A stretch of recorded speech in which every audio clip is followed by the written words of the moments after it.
what's up? Hey, what's up? How you doing? I had to do my phone because he had to use the laptop. What's going on? Let me That's set up my chair. all good. How you How been you though? doing? I'm good, Doing thank good. you. Good. I'm doing good. I'm doing good. Yeah, Is this fun good? fact. Yeah, it's all good. It's all good. All right, we can get started if you'd like. Just fix that. All right, should be good. All Yep. right. So my first question is, what made you choose FDU when choosing schools?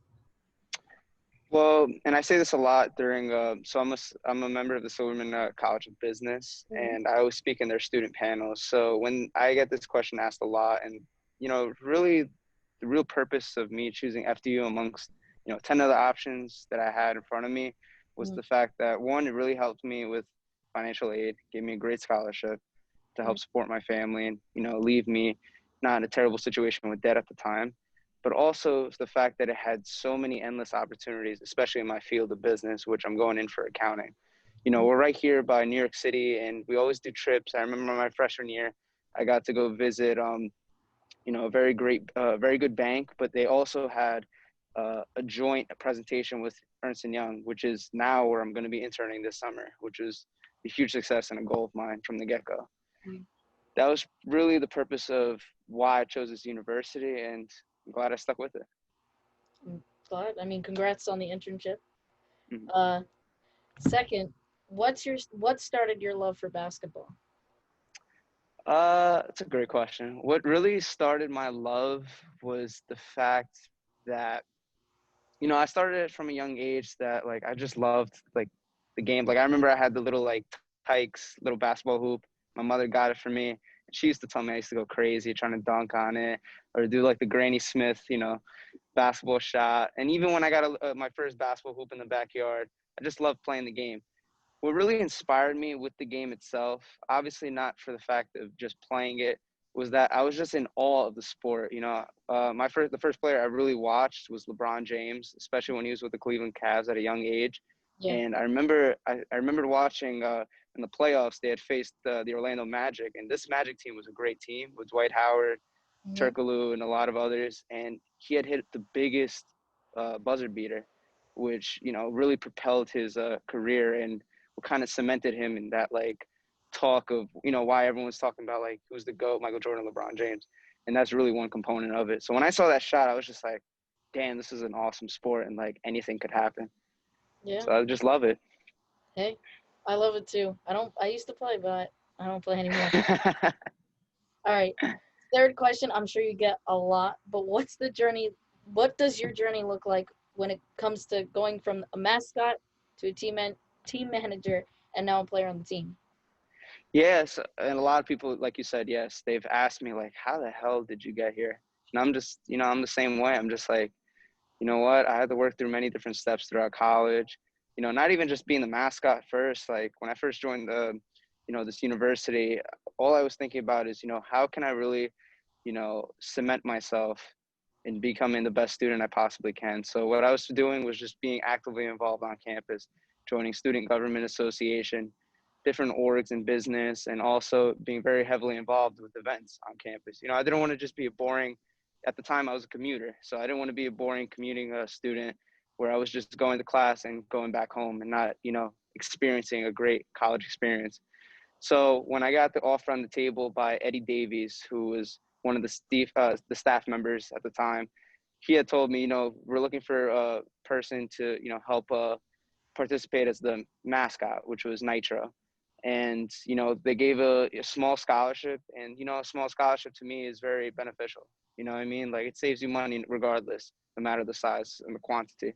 So I took it, I was going crazy with it, as much as at the time, like I was just like, who cares? Nobody knows who I am. You know what I mean? I'm under a mask, Mhm. and it was good. It was exhausting, but I had a great time with it, and I love dancing, so I think it just suited me well.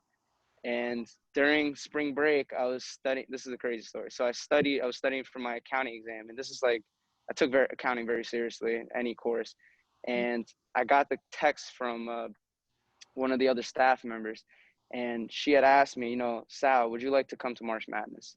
And I was like, March Madness, of course.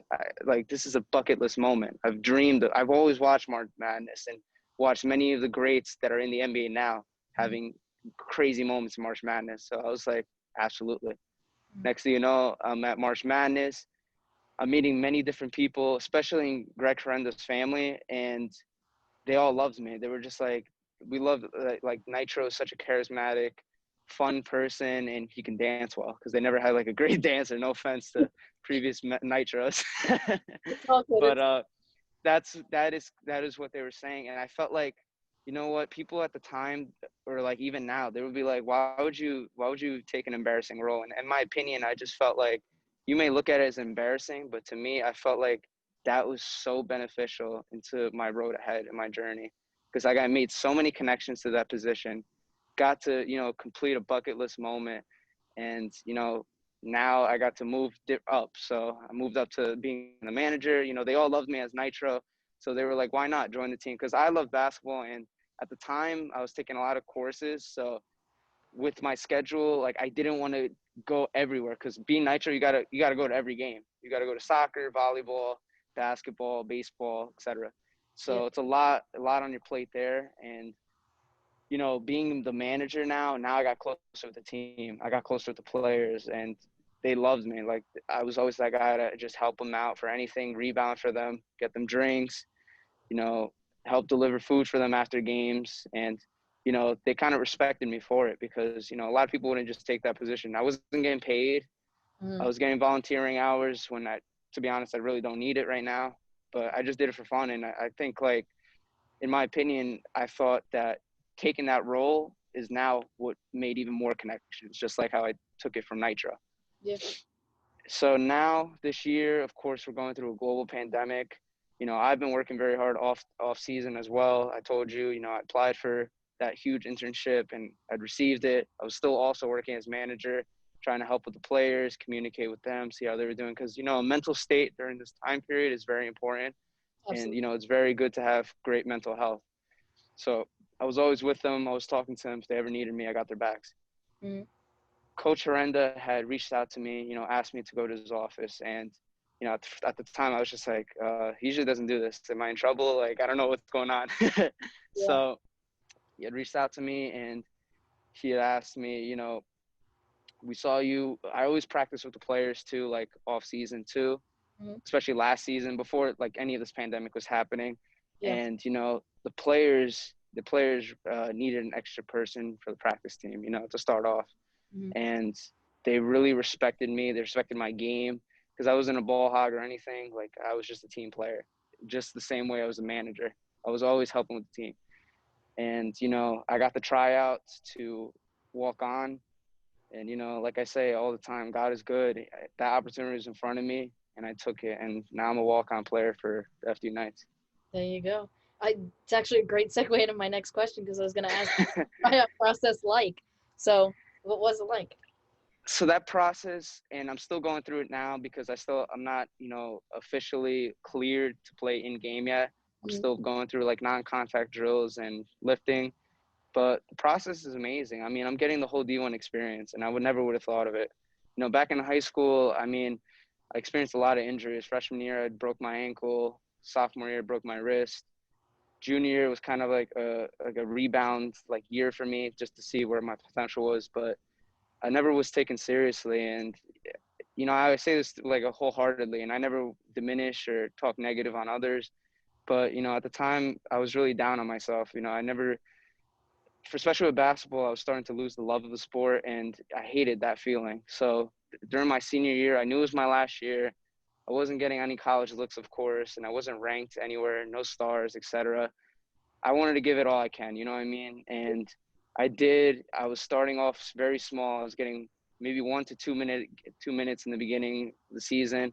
And then I was working my way up. And finally, after averaging like 8 points during short periods of spans of games, my coach recognized me. He honestly apologized to me, and I really appreciated it. And he said, you're the hardest worker that we've seen in this program. From you bouncing back from all those injuries and making your way up to a starting role at one point in the season, that's what stuck to me the most. Even though during that high school time, I could have had more opportunities, that was truly my goal, just to get that point. So getting this opportunity now, D1 experience, I mean, you can't make it up. It's like I'm living in a movie. It's a great opportunity for me, and I had to take it. Literally, seems like all the hard work is paid off for you from Truly, I mean, from truly. college. Yeah, and actually, this is a great time for this interview because what's practice been like doing these round robin style of games where you had Central Connecticut yesterday and now you have Central Connecticut today? Yeah, so with these practices, it's, like everything's starting to go back to back. You know what I mean? Like the beginning of the season, it was very awkward because we were adjusting to this whole different style of practice with the pandemic. Practicing with a mask. I don't know Yeah. if you understand. I don't know if you work out with a mask on. No, It's I very difficult, yeah, I especially to breathe. actually yeah, So I work part time at Target, so I'm wearing a mask all day long. exactly, Yeah, exactly. You know it's what I mean? Like you're walking around, you're breathing. It could be very difficult. So imagine running, rebounding, trying to run back and forth on the court. It could be very difficult, and we've adjusted to it. I think this team is very well at adjusting to things very quickly. yeah. As you know, two of our players had opted out of the season, but Mhm. immediately our coaching staff, our amazing coaching staff from Coach Hamburger, Coach Pete Lapis, Coach Mike Stroback, Coach Darius Stokes, shout out Stokes, and of course Coach Greg Aranda, they've really occupied this team into becoming very great at what we are right now, even with people opting out. And of course, this doesn't just go for our team, it goes for many teams in this conference. But like I said, this team is very well prepared, even during tight situations like now. Yeah, absolutely. Now we'll get a little bit more into you making the team. What does making the team mean to you? Well, like I had said, I mean, when I had gotten that opportunity and that invitation to try out for the team, it's just like a sea of emotions went through when like that's what I went through, a sea of emotions. It was just like I was in shock, I was close to tears, I was just so happy, and those were the emotions that I felt because, like I said, in high school I never got those opportunities to really express my potential like that, especially to help my team, especially this team wanting me to join. And that's the thing I want to shout out the most to these players, man. They loved me, and I always got their backs just like they got mine, because this wouldn't have happened if it weren't for them. You know what I mean? They could have just asked anybody, from this university to try out, which they always do. They always have tryout camps, but of course during the pandemic it was very difficult. So being that I'm close with the players and I've always practiced with them, they respect my game. When I'd gotten that opportunity, making the team was honestly a dream come true. And I said it in my Instagram post, like a dream come true, because you never get this opportunity these days, you know, especially in my field of business. I could have just been back right now, just working corporate in the office right now. But now I'm doing something really fun. And that's what I ask, other people, should I take this position? Because I'm set, you know what I mean? Like I have my internship ahead of me. Like, what if I decline, etc. But in my head, I was like, don't decline, man. This is what you were dreaming of. This is truly what you wish to happen, and it's in front of you. So I took it, and I'm going with it. Absolutely. It's a great story, literally. And then Mm-hmm. lastly, now that you are I know you're not officially part of the team yet, but now that you are part of the team, what are you most excited to do? Well, for me, what I'm honestly most excited is, of course, to just get into a Division 1 basketball game. I mean, if I get a bucket, say a 3-pointer, a layup, etc., that's again another bucket list moment. I scored in a Division 1 game, or God willingly, we make it to March Madness, and I get to go on that court. Because the first time I went to March Madness, I was in a suit, so I never really like. Even I remember like I was walking around the when we went to Utah, I was just going around touching the floor because I was just like, I was very, again, it was dramatic, but at the same time, I was just like, dude, I don't know if I'll ever be here again. You never know with things. So being that if we go to March Madness again, that's going to be amazing. That's just going to be like, wow, I'm really here. I'm taking shots at an official arena, especially Indianapolis, which is going to be like an NBA bubble. Hmm. That's going to be insane. So that's probably what I'm most excited about. Also, training, being in shape again. I know it's like the little things that it's like, well, division, like you're in Division 1, wouldn't you worry about playing the basketball in the game? Honestly, like I'm learning a lot of new things, especially working out. Working out with Dave, which is a great trainer at this program and for this university in athletics. He's teaching me a lot. especially getting me right for the season, because you know they're just not throwing me into the games yet. They're getting me set and prepared. So I'm excited. Absolutely. Those little things add up. That's all I have for you. I really hope to your debut. Literally, I watched the games with Anthony and we're like, put in Sal, put in Sal. Literally, not even joking. But yeah, Soon come, soon come. hopefully. That's it. Mm-hmm. That's all I have for you. Appreciate everything. Thank you, Jen. Of course.